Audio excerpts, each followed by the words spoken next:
ni jambo linalostajabisha. Yaani una shida ya presha, una shida ya sukari, una shida ya tezi dume na nguvu za kiume zimekwisha, alafu unaenda kutumia booster ili kuweza kupata stamina tendoni na uume kuweza kusimama. Unataka kufa? Umesikia mara ngapi watu wanaokufa kwenye magesti, yaani wanaume wa eji kama ya kwako wanaokufa kwenye magesti kwa kutumia booster? Ni nini unachokitaka kwenye hizo booster na hizo changamoto za mfumo wa damu? Mishipa yako ya damu tayari ni dhaifu, ina maana kuna uwezekano wote wa hiyo mishipa kupasuka na kupelekea umauti. Nataka kuacha fedheha na aibu kwenye familia yako kwamba mzee fulani amekufa akiwa tendoni kwa kutumia dawa za booster kitandani.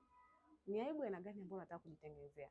Ili ulinde heshima yako, anza kutibu changamoto za mfumo wa damu, tibu changamoto ya tezi dume, nguvu zako za kiume zitarejea. Usikimbilie kutibu matokeo ya tatizo wakati chanzo cha tatizo kiko pale pale.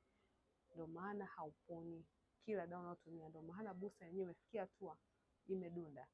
Afya yako ni utajiri wako.